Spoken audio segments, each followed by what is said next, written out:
Hello and welcome to podcast number 2. There you go. It's simple. Just speaking. Right. So in this session, we've contemplated the idea of talking about death, and that's pretty much going to be what we're going to share. Yeah. So That's the thing, really. Yeah. who'd like Whatever that is. whatever that is, yeah. Whatever Well, that is. we know what death is. Yeah. Death is the one certainty about life. Mm. Yeah, nobody escapes death, and we all have our experiences of death. Mm. Yeah, we do. Yeah.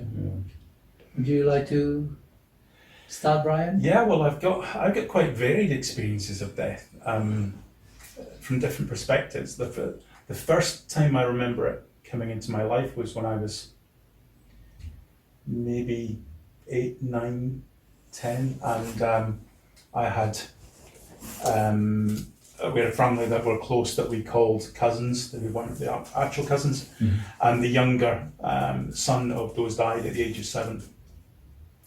He was a Catholic. He actually died at his first communion, and that was the first experience of death that I couldn't really relate to. I had grandparents who had been elderly and things like that, but this was a young guy, 7 years old. And I remember I didn't understand it at all. It didn't make any sense to me. I'd heard of death.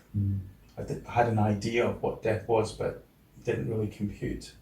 And so it was a very odd experience. I didn't really know what to think about it except to be upset.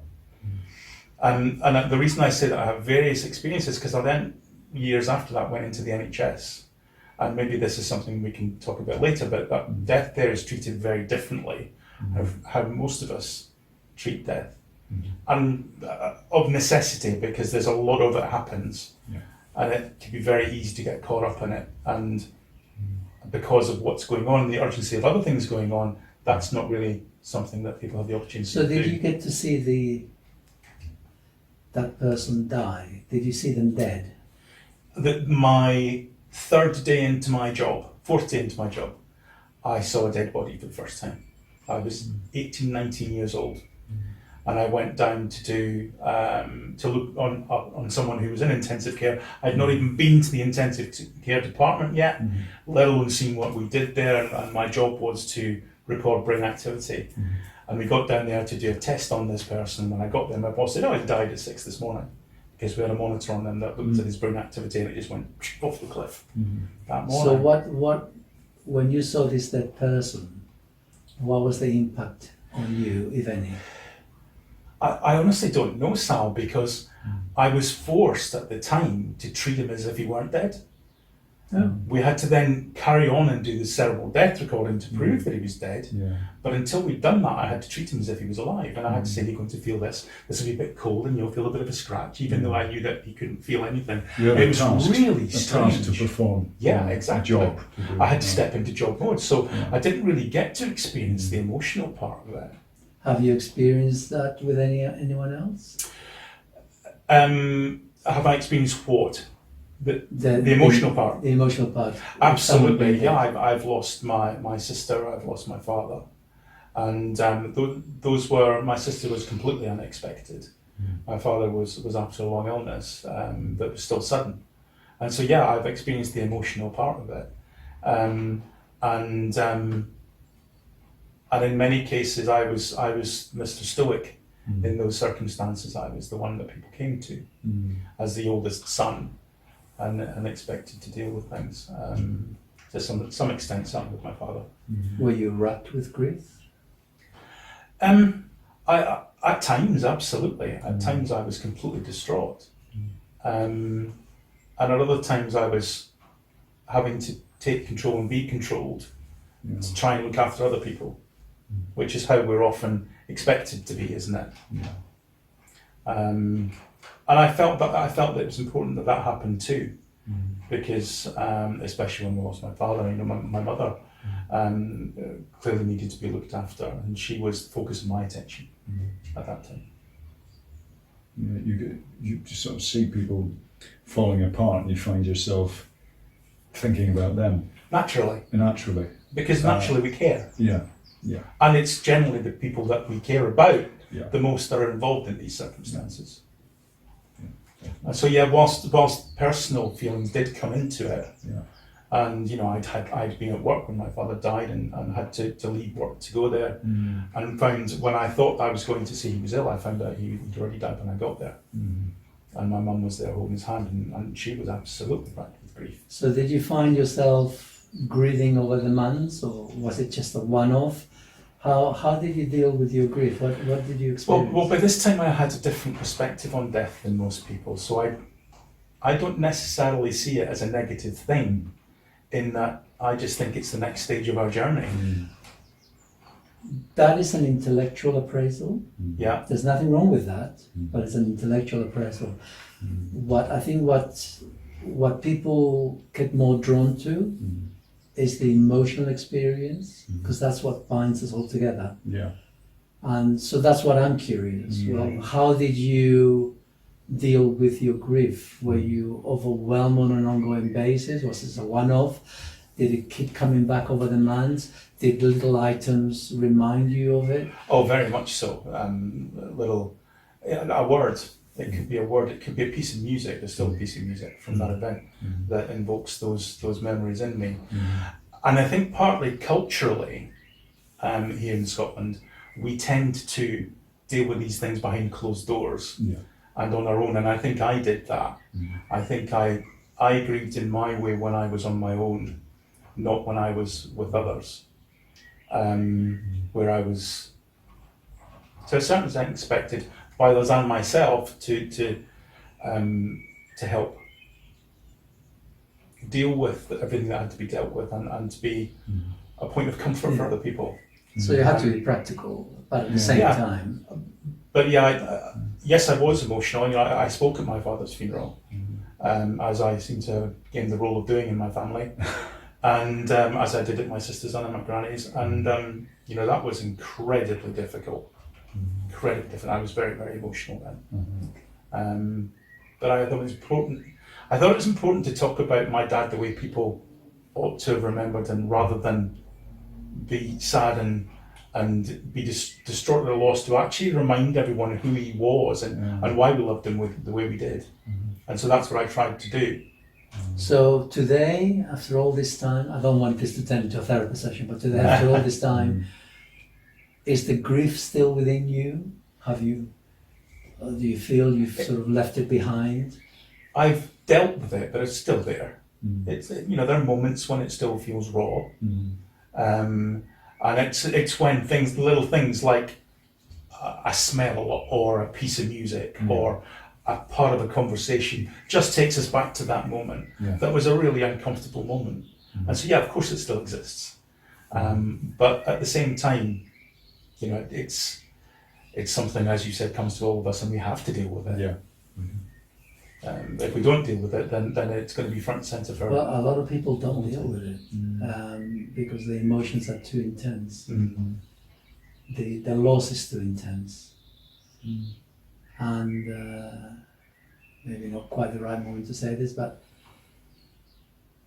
the intensity of grief is about our loss, not about what the other person who's died is, because they're dead.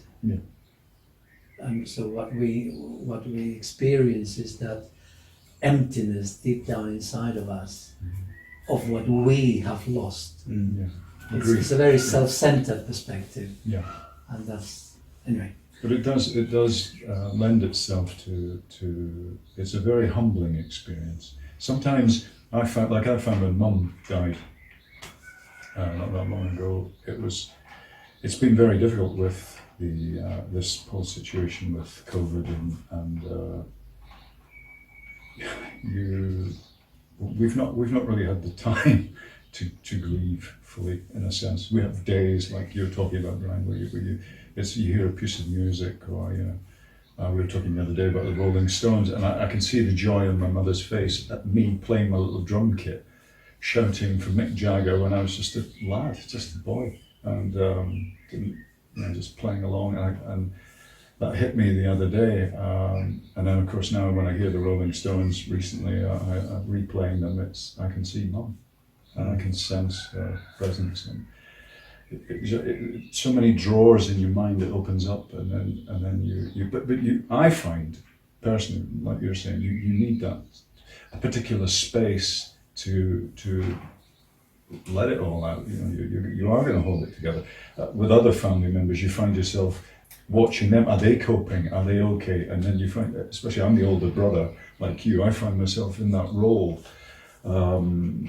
Dad's not able, so you kind of take over roles, don't you? We adopt these positions, and I don't know if all the grief is dealt with. I don't know. And you raised something there that's really important, I think, which is that, and it's interesting because we were having a little bit of conversation about this earlier on, that we have different ways of dealing with that, and I think it's different for those who have someone to share the experience with than it is, and this is what came to mind, when I don't. And I've never felt that so acutely as at that time. Oh, wow. It's that whilst I've lived my life pretty much on a solo basis for quite a long time, I had never felt absolutely so lonely as I did in that moment, and realised I didn't have someone with whom to share that. That was a big moment for me. Right. Might have met with your brother see again, we're making presumptions, aren't we, being a twin, that there's a really strong connection. We've had that in other ways, but not related to this. That's a curious. Maybe we talk about that on another occasion. Yeah, but that's a really curious dynamic. Wow. And well, because we especially when it's a close person who's died, generally we're then with people who we're closest to. Yeah. And I guess there are for those of us in a relationship who we can express things to more openly and more easily than if we're not in a relationship. I certainly noticed it at that time, which I guess, partly controlled how I dealt with the circumstance. Yeah, I understand. I haven't had that conversation yet with my brother. I haven't seen him since the funeral. We will have, I know we will have that conversation, where we'll just sit like this and we'll talk, and it will become quite emotional. I think that would be helpful. And it would be helpful for me to know he's okay. And then I'll feel deep down inside me, maybe I can relax as his bigger brother, that he's okay. Yeah. Even although I don't and haven't watched over him for decades. Isn't it strange? But you still feel responsible, don't you? Yeah, I do. I find myself doing that now.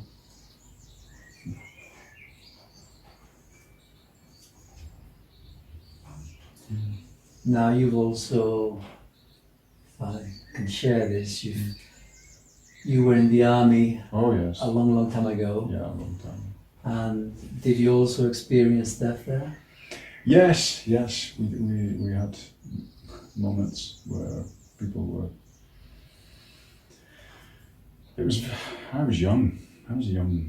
But you bombed. I mean, the whole purpose of, as I understand it, never having been in it, the military, is that you bond with a small group of people where you have each other's backs. Oh yes. So it's quite an intense. It's a very emotional relationship. Then. So if one of those members of that group dies, the effect on the rest of you must be tremendous. Tremendous. It really is tremendous. It casts. It's like a village. It's like a town, a small community.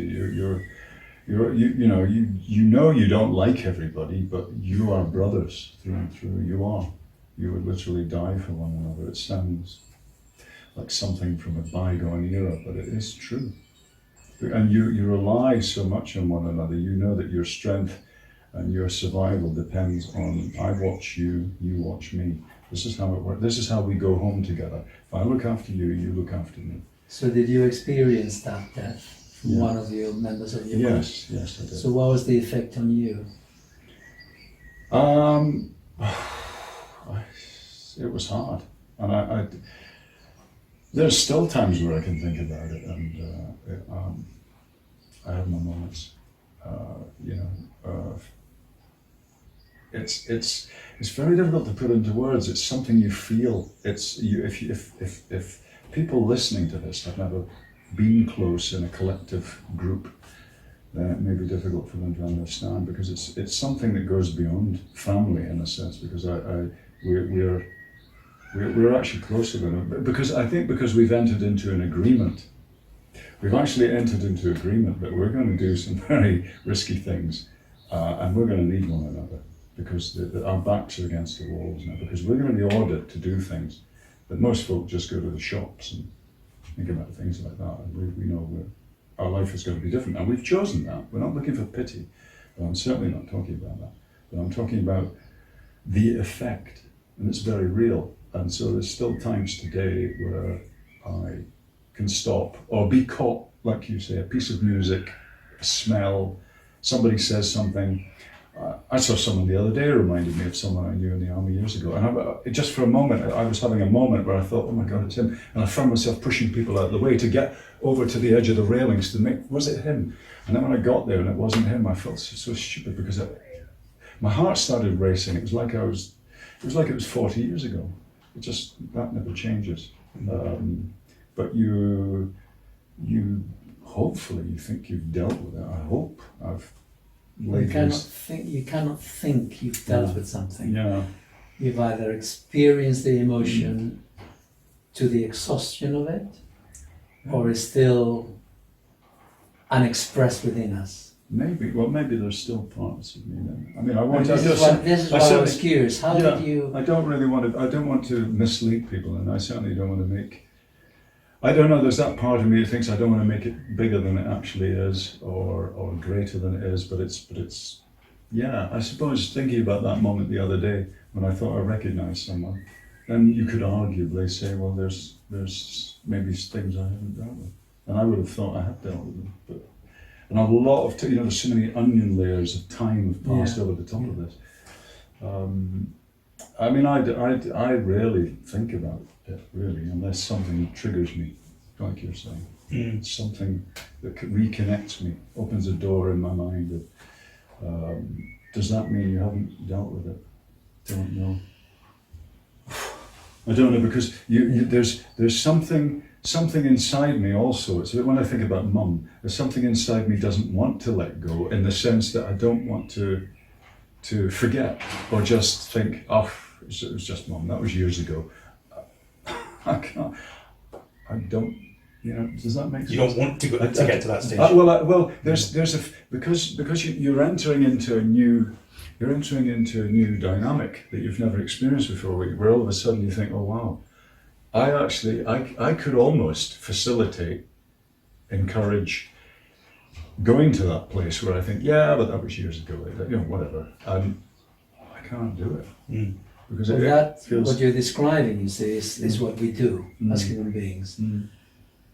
The intensity of grief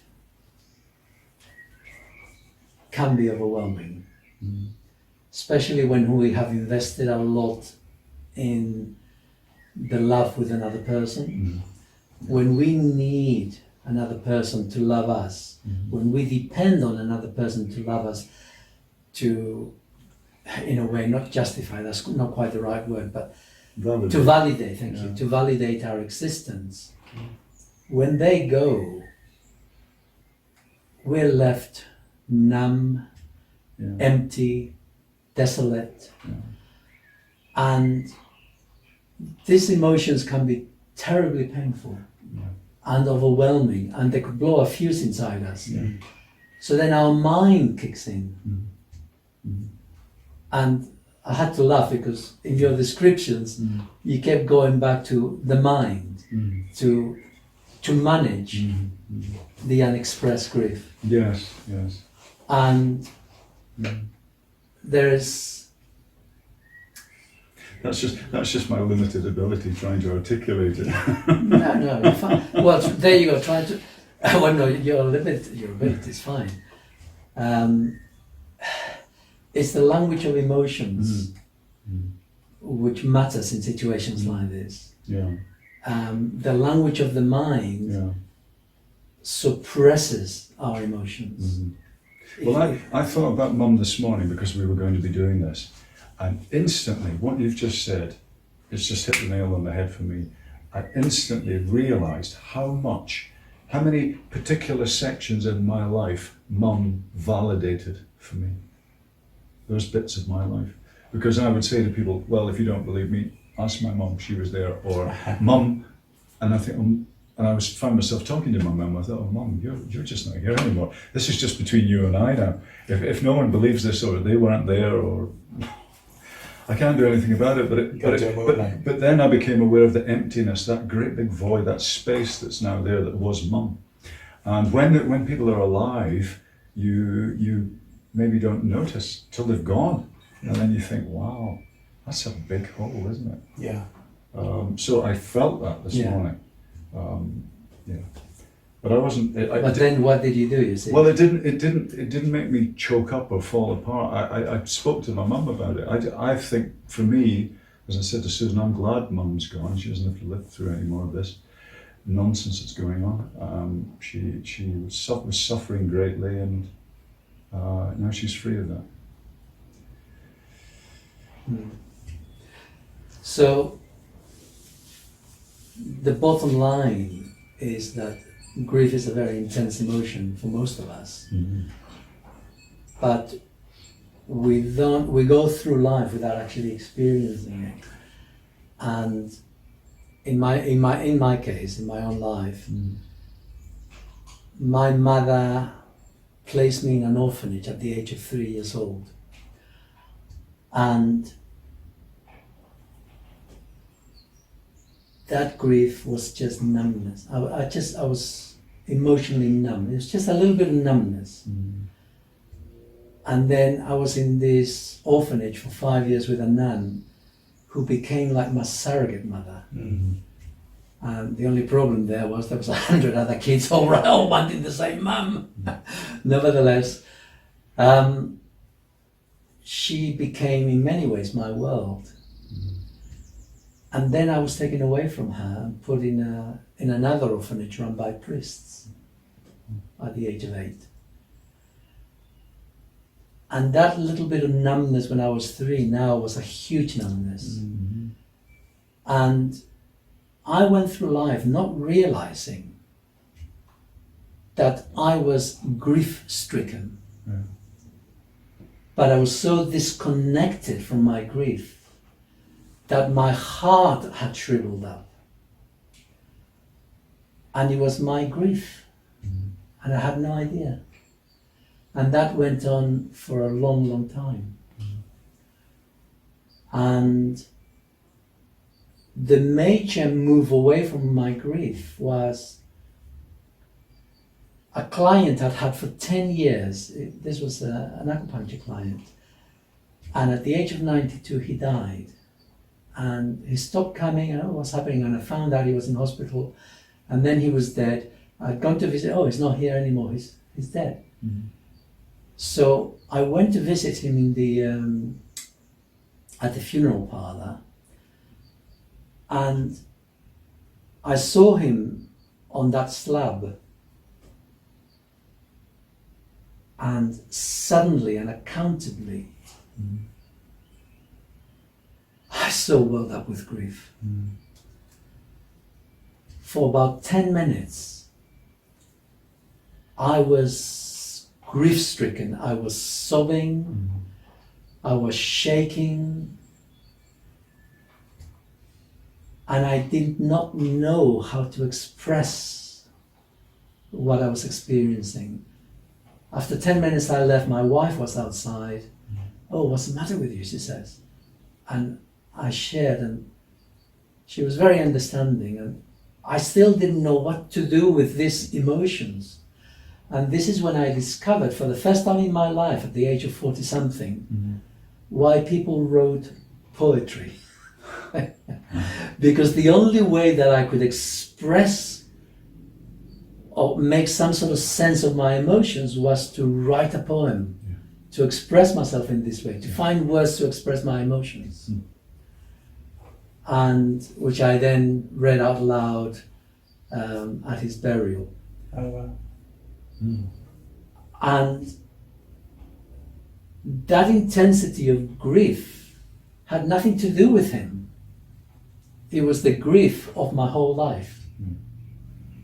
He was like a catalyst, like a trigger. It was a trigger. Yeah. And I think death can be an opportunity for us to experience our own grief. The grief that we've accumulated through a lifetime of loss. Yeah.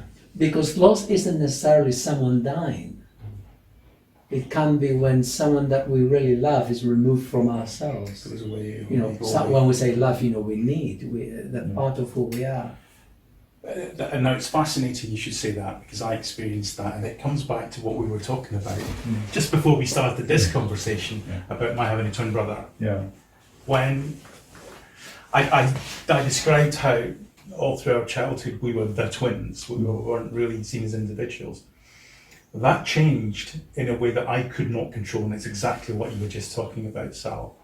When I was about 18, my brother went off to the army, the RAF, sorry. Okay. So not only was he not there, he'd been there my whole life, everywhere I'd been, but I didn't know where he was. I didn't know how to get hold of him, and I had no way of communicating with him. And I felt like I'd had an arm chopped off. Wow. It wasn't a death, but it was a loss in a way that I didn't even know I could experience. And bizarrely, I actually went through exactly the same thing just 4 months ago, because he came over and stayed for a couple of months over Christmas and New Year, and we spent more time together than we've done for 30 years. Wow. And then he was gone again in another country, the other side of the Atlantic. And I felt exactly the same thing again. And it took me weeks to realise I was going through that same grief again. Do you think he felt that? You know what? I've never asked him. I've never asked him. I must do that. You've made me think about my own brother when I went off to the army. I've never even considered that. Speak a bit louder for the camera. I was his older brother, and I've never asked my brother. And when we have that conversation, I will talk to my brother about that, because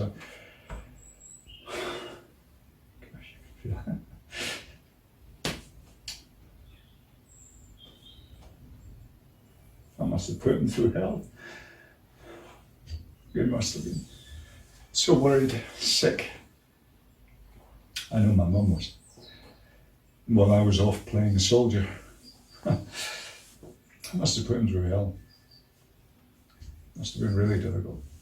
We've never ever talked about it. Had you thought about that before now? No, I don't really think. I'd always just thought when I go home, he's my brother because he's safe, he's there, he's with mum and dad, and when I go home, I make sure he's okay. I remember he had some trouble at school, and I had to march into the school, and he was getting bullied. My mum phoned me up, she said he's not going to school. It's not like him. He was always good at school, never got into trouble, and all of a sudden he was missing classes, and I went into the school and I spoke to the deputy headmaster, and then I went out to the playground. As I was leaving the playground, I just turned around and I confronted all these boys. I said, I don't know who's doing it, but I warned them I would be back. And it all stopped that day. Never had any trouble after that. So that was the kind of role I'd found myself in, but it doesn't, that's just sort of intellectualizing it all again. That's taking it back to the mind.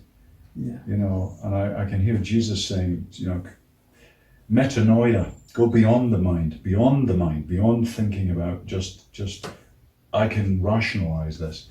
I just felt that when you were talking about your brother, when you were talking about you were talking about your brother, you're talking about intense family situation. I could feel it when you were talking about your I can't even imagine. So being taken away from my mum at that age, and it's wow.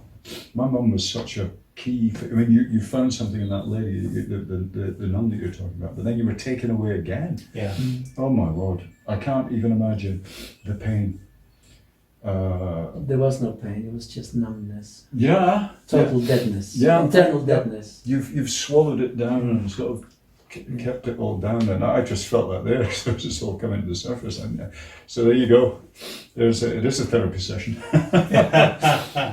Sorry. No, don't be sorry. I mean, this is reality. Yeah. I mean, this is the reality of human beings. Yeah. That we all have these unexpressed emotions that we, to conform in life, Yeah. we feel somehow that We mustn't make waves. We mustn't, So we repress our nature. Yeah. It's totally unhealthy. But it's also a great example of how when someone else is talking to us about their emotions, Yeah. our empathy can take us to that same place so Yeah. that we can share that with them. Yeah, Mm. Yeah, you're that is the value of shared experience. it is, yeah. 'Cause your story is incredible. It's, it moves me deep in my soul. It does. Because I just say, oh wow. Well, I talking of soul, yeah, yeah. that's the clue for the next Yeah. bit then. Nicely feeding in. Seamless. Because, like I said, grief is about our loss, and it's an ego loss. It's about me. It's my personal needs, my personal need to belong, My experience, My my experience, being upset. Yeah. and it's most of us, we've got a deep chasm of need inside of us, which is never assuaged in life. No. We look towards other people to give us that, but it doesn't really succeed because only we can give it to ourselves. Only we can love ourselves. Only we can fulfill our own internal needs. Yeah. Other people may approximate, but it will always be a reflection of where we're at. So if I am grief-stricken and disassociated and cut off, then my relationships are going to be the same. Calls to like. So that's the personal bit. If I just digress here, and if you look at animals, when they're in a herd and one dies, as long as they can see that dead animal, then they're fine. It's like they recognize and they let go. Where are you going? Where are you going? Go and sit over there. Sit. Good boy. He's got to get in the shop.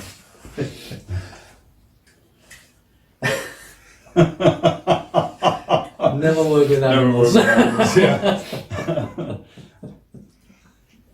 It's doing something you shouldn't. I lost the track there. So we need to,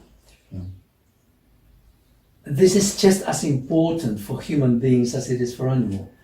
When someone that we have a close association with dies, we need to see them. We need to see them dead. It is the only way to let go. If a person dies and we don't have that immediate experience that they're dead, then it's an intellectual exercise that they're dead. We don't know that they're dead. And we don't connect with the emotional We part don't of it. connect. We haven't experienced that death. Yeah. And that actually happened with my grandfather. He died. I didn't really know him that well, but he died, and because I was the oldest grandson, my auntie gave me his watch. I said, you're the oldest grandson, so you should have the watch. It wasn't a particularly impressive watch in any way, but nevertheless. And that watch just sat in my room somewhere, and I never felt anything about his death. It didn't touch me. But one day, about 6 months later, I was driving back home, sunny day, just sort of slight, as you do, you sort of go into sort of semi-dreamy space. And suddenly I was thinking about time, how I was so pleased that I never wore a watch these days. I didn't need to look at the time anymore. Whereas before with a watch, I was always looking at the time. What time is it? It's like a compulsion. Right. So I've thrown the watches away. Anyway, I was thinking, and the time reminded me of his watch. And suddenly, out of the blue, his death hit me. And I was racked with grief as I was driving home. Tears streaming all the way. Yeah. And suddenly I had connected with his death by the watch. So there you go. So this is why people talk about needing closure then, about the actual experiencing of someone being dead. And it's interesting because my family have always done exactly what you just described. When someone's died, we've always gone in to see them individually, usually. And I've never really got my head around it, but that makes sense to me now that you said that. I've never thought about that before. Right. It's very It's private. really important. It's very private, yeah. Yeah. Do other cultures do that as well? I think a lot of cultures make sure you go and see the dead body. Yeah. It's only in our modern culture Yeah. that they wrap them away. Yes. You know, even when I read things about sort of soapies, things to watch, you know, like Netflix, and they say, oh, this person hug. I thought, what they mean? What's a hug? It took me ages. I asked people, nobody knew. They're saying this person killed someone else. So you can't even say killed anymore. Now they call it hug. Well, just because of your sensibilities, they don't want to upset you emotionally. I mean, for God's sake. That's another cultural shift. Yeah, and it is so important to see the person dead, so that you can have closure, emotional closure. Otherwise, it's just a head job. A finality, and because until you get that point, you can't move beyond it, I guess. Yes. And in our society now, you don't get to see the body. I saw my client's body because I went to the morgue and I spent time with him. But no one else saw that. All they saw was a cask. Right. A closed cask. Yeah. Which could be empty. Well, for all we know, yeah. Intent, yeah. But that's and you know, like if you've got a child, someone died. Oh no, you mustn't see. They don't want to see the reality. The reality is life. That's you know, we all have to deal with those emotions. Otherwise, we're left in a limbo place. Very unhealthy. Still there somewhere. I'm just going to go and open the doors because it's getting a bit sauna-like. Yes. Yeah. Welcome to Scotland in spring. We could sell this to the tourist board.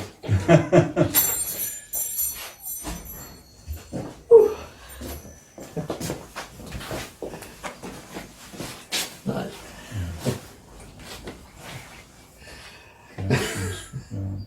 So that primal connection is really important for healing, for moving on, for functioning. Yeah, you know, when I was a young lad in Spain, in the orphanage with a nun, one of the children died, and I still vividly remember how we all went to see him. He was in this room, and he had like little blue lace around his legs. He was wearing shorts, and he had little blue lace. He wants to go out now, and we all came and we all walked around him, and you know, that was really healthy. We all saw him dead. We all experienced his death. I mean, I wasn't touched particularly because I was totally, you know, sort of shut off. Yeah. But nevertheless, it was still a sort of it's a recognition that this person in my life is gone. Yeah. You just gotta let the door out. I mean, getting back to what you're saying about making that connection, because thinking about your grandfather, though you walked around the little one's bed, you didn't have that connection with your grandfather until I didn't. the watch. It was sort of. Do you think we do that sort of unconsciously sometimes? We just either the busyness of life. In fact, we don't need an excuse. Do we do it? Do we do it sometimes? Do we just find ourselves not crying or breaking down for a year? Or because I remember a chap at work I was working with many years ago in engineering. He worked in the motor transport department. His son was killed in a motorbike accident. He was 17. Everybody said to him, "You need to go home, have a day out." He said, "I can't." Kept coming into work. Now, it was some 15 years later, while standing at his faithful desk working over the counter, he just gripped his chest, fell on the floor. It was all about his son. When he got to hospital, the doctors were asking, you know, as doctors do, people might not be aware of this, but if people have a heart attack, they're often asked, "Are you holding anything against anyone?" It's a very relevant question because that holding something against, so that anger can actually bring on heart. It has an immense. Now, doctors have been aware of this for a long, long time.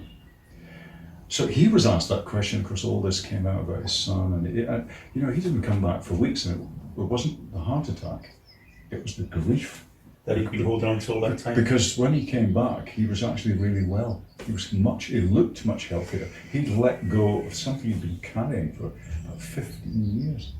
He just couldn't face his. To lose a boy at that age, it's you can only imagine. But that's how he reacted. And until then, did he even realise he was carrying that? No, he was very stoic about it all. And because we carry things like that all the time, and we don't even know we're doing it. And I think when you sublimate with work, and it's very easy for men to do this, you're at work and you've got your tasks and your duties, because this is what we do from whatever it is, 7 till 5, 8 till 10 o'clock at night, whatever, and you're doing your job, you've got a role. And it's amazing the pain and the suffering that can cover over when you've got something to complete and people are relying on you and you can bury yourself in that. And that's what I do. And I think that's why so many men don't make 3 years past retirement, statistically. They spiral and they're gone. Because I think they're potentially, at that age, they are carrying lots of pain. That's an interesting comment, which I've never thought of before, that women tend to live longer than men. And women tend to be more in touch with their emotions than men do, by and large. Yes, very much so. Now, is that why they live longer than men? It could well be. Interesting. Well, I think Arthur Janov wrote in his book about the physiology of the body changing because of the emotional state of the mind. It's a known fact. The doctors wouldn't discount this at all now. Epigenetics proves this beyond a shadow of a doubt. That whatever state of mind you're in, you can actually affect your physiology to such a degree, good or bad. And you do, and you will, whether you're aware of it or not. Yeah, that's right. Whether you've acknowledged this or not. And so therefore we know that women, I'm envious sometimes when there's a lot of women, and all right, you might not always want to be engaged in the kind of conversation they're talking about, nails or makeup or their particular subjects. But by God, I do admire the fact that they can cut through the waffle where men are busy being lads and men and adopting the role that society's given them. And perhaps instead of being more in touch with their emotions, would we then live just as long as them, if not older? Well, and I think you've both got an absolute point there, because one of the other things I think that women tend to do better than men is that within their groups they will discuss these things and they will express those emotions, whereas men will tend to go off on their own, as I said I did, and do their thing on their own and not necessarily express them fully. Right. Yep. If we were 3 women sat here and Sal had an issue, he'd sit down. We would just sit and listen. We'd sit and listen and say, "Go on, tell us all about it," and you'd get it off your chest, or you'd make a connection because we would be talking like this. There was a connection made, and I started to get emotional. Because if you're going to be determined not to be in touch with your feelings, then you will be correct. You won't be. Exactly. But you will suffer. You will suffer because of that. I love when Sadhguru says, "Let me bless you," and then he laughs because this is going to cause you pain. But he doesn't say that. He doesn't have to. He laughs. Because it's, a blessing is often pain, isn't it? Blessed are those who mourn, for they shall be comforted. These are not just empty words. This is the truth. It's reality, like you're saying. It's connecting with the heart, being aware. Will you drop your barriers? Will you stop being the tough guy? Will you just let go? Will you just trust that actually it'll be okay to open your heart? And whatever pain you feel, you probably need to. And sometimes it's right to not be in control. Oh gosh. Oh, that's a whole other topic there. Oh yeah. Indeed. So coming back to death, because so we've skirted around and explored the emotional aspect of our loss, of grief. But of course there's other dimensions towards death. Primarily, I know that my son wants to live forever. for example. My oldest boy, he wants to live forever. Okay. So good luck to that with that one. So life and death, right, we all have to die sometime, and it's the acceptance of that death that is problematic and has always been problematic with mankind. The fear of it. The fear of it. The fear of it, absolutely, and what's to come. Yeah. And whole religions have evolved out of this context. I don't want to go into religions today. We'll talk about religions another day. But a whole movement has arisen over the generations to assuage people that there is an afterlife, that there is something else. It doesn't matter how much you struggle in this lifetime, there is something better. Or worse, depending whether you listen to us or not. Yeah.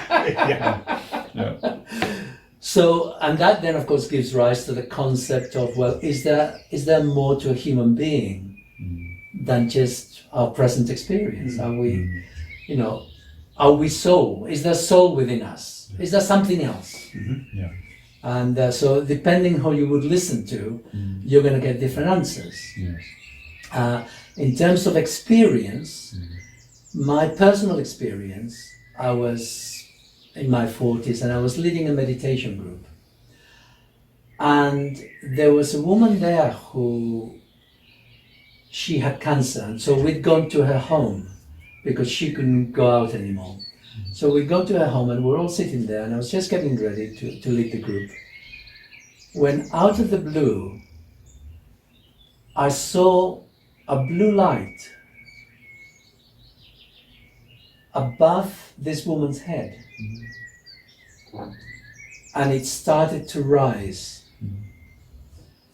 And I was totally nonplussed. It was an experience. I had no words for that. It was just okay, And later on, years later, I read somewhere that within the Buddhist system, this is an acknowledged perception that the soul leaves the body, and this is how it's interpreted by the mind, or how it's seen. Yeah. So I don't really know anything else apart from that experience, quite apart from my connection with Charlie. But have you had any experiences? Oh gosh. Yeah. I'm just thinking about what you're saying about the Buddhists. You're absolutely right, and I think it's the soul passing out through the top of the head, passing out through the above the crown. What was the next? Oh, by the way, she was dead 3 days later. Right, there you are. There you are. There you are. I think the Bible says when the silver cord is cut, and you hear people who have had near-death experiences talking about that, and they knew somehow they were still connected to their bodies, and although they'd been pronounced dead, they came back, and they were aware that they were still able to come back. They were still connected, and they have talked about that. So, I don't have that kind of experience. I have near misses, but that's very different. That's to me. Near misses.